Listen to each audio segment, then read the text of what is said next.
Hey YouTube, Matty's8012, Team JMT, coming to you guys with another Understanding Stun. And in this one I'm going to talk about one-for-ones. Now, one-for-one trade-off has been a big part of stun and stun decks.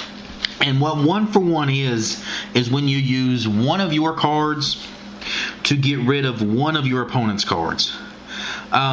In a stun deck, you don't always have the chance to make a big push or a swarming play, if you would. So, I mean, that's just not how our decks are made. You know, our decks are more control-based, meaning that we are trying to control the pace of the game a little more than what the regular meta decks are. And we do that mainly by controlling our opponent's resources. You know, our decks are designed to whittle away at your opponent's resources and mainly designed to keep them from being able to make their big plays. So we've used a lot of one-for-one trade-off cards in order to do that in the past, and I want to talk about some of those. First, Smashing Ground has been very, very important to stun decks for a while. It's monster removal, it's spot removal for just key monsters in their decks, and it just gives you the chance to get rid of that one problem monster that you need to get rid of.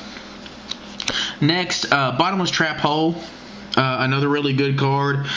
Kind of serves the same purpose as Smashing Ground. However, not only getting rid of the monster, it also removes the monster from the game. So that becomes key in stuff like Dark World matchups and stuff like that. Next, Compulsive Evacuation Device has been out for a while, but since the release of Synchro monsters and now Exceed monsters, Compulse has just done nothing but get better and better and better. It seems like every format Compulse is just that much better.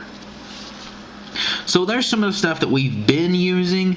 So now I want to talk about some of the stuff that we're using now that may capitalize a little bit better than what those cards do. First, we have Soul Taker. Now, Soul Taker has been a replacement for Smashing Ground for a while, just because, you know, one, it's that same spot removal stuff. However, this one has a slightly different ability. This one also allows your opponent to gain 1,000 life points, which gives it the opportunity to make stuff like Light Pulsar Dragon and Elemental Hero the Shining miss timing. Cards that your opponent would normally gain pluses off of, you can now interfere with their ability to do that. So Soul Taker's kind of taken Smashing Ground's spot as our spot remover, monster removal of choice. Next, I want to talk about Nobleman of Crossout. Now, this card has slowly made its way into a lot of side decks, and I mean, it's something that we may want to start considering playing as a one-of in your stun decks. We're getting to the point where we've seen a rise in a lot of monsters that are being set. Stuff like Snowman Eater, Night Assailant, Reaper, Gear Armor. I mean, just stuff like that. You're seeing a lot more stuff that's being set. This gives you the opportunity to not only get rid of that card, but to remove it from play also. And if it is a flip effect, you can remove the other copies from their deck from play also.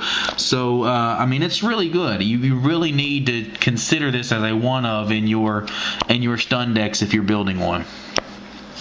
Next, Solemn Warning. I know it's not really that much of a new card, but since its release, I mean, it's just been getting... I feel like it's a better card than Bottomless Trap Hole, you know?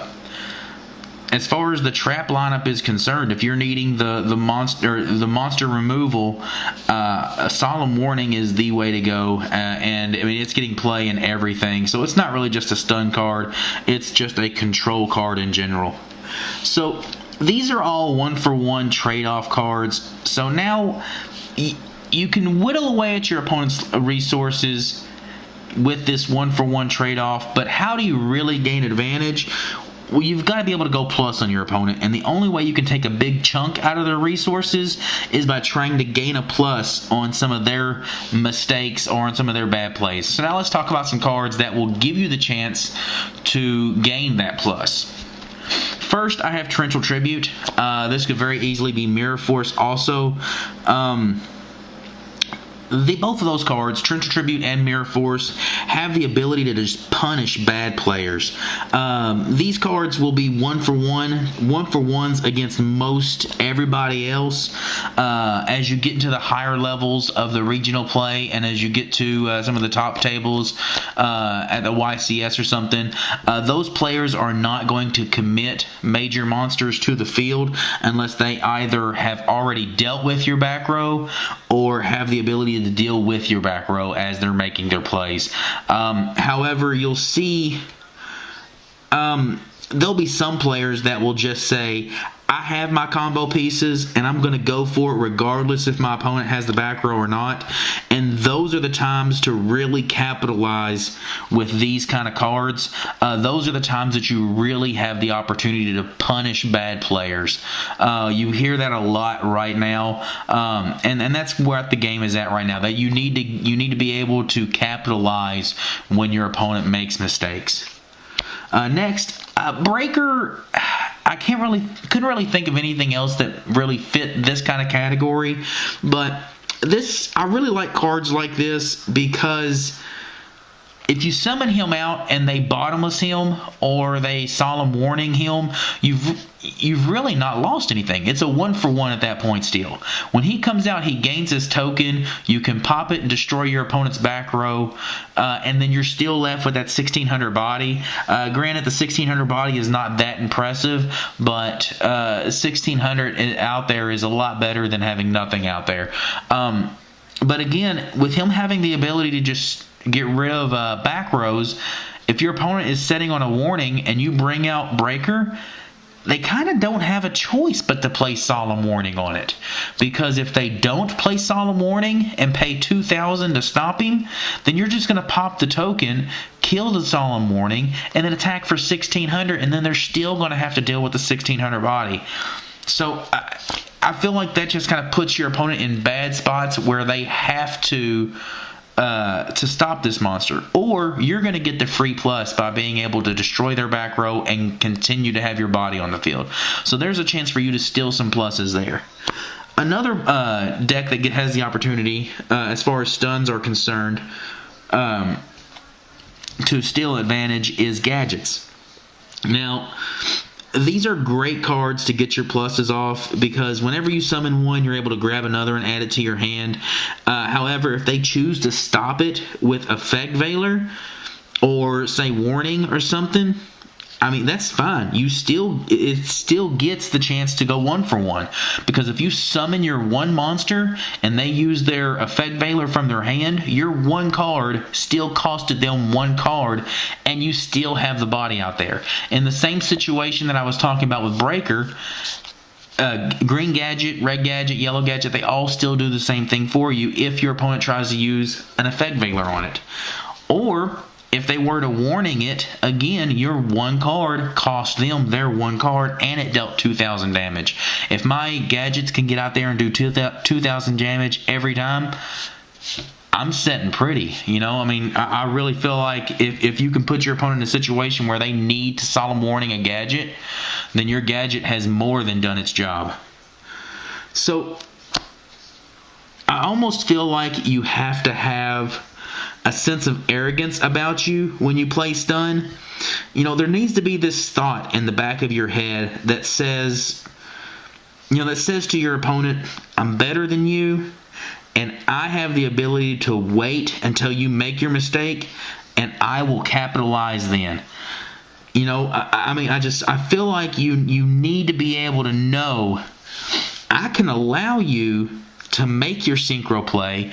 I can allow my opponent to make that exceed play, and I can wait you out. I can take the damage if I need to. I can stop this and allow that, and then I can take my Smashing Ground or my well-placed Compulse or my well-thought-out Nobleman of Crossout in the main deck. You know, and I can use my one card to eliminate all the advantage that you tried to gain and burning up 2 to 3 cards, you know, to build that advantage. I can use my one card to take that away from you. Or in the situation of the bad player where they want to say, oh, I've got Magician and Shark, plow, there you go, there's everything I can put on board. And then they go Giga Brilliant at the very end, and then you Torrential Tribute their 4 monsters. At that point, they have very little to draw into as far as monsters are concerned. The only chance they have is to draw into a Pot of Avarice, and you've punished them with your Torrential Tribute, gaining a +3 on them with your Torrential Tribute, and leaving them in a very, very sticky situation. So there you go, guys. That's my thought on stun decks and their 1-for-1 trade-offs. Like always, guys, I appreciate it. Subscribe. Comment down below. Show us how much you love us.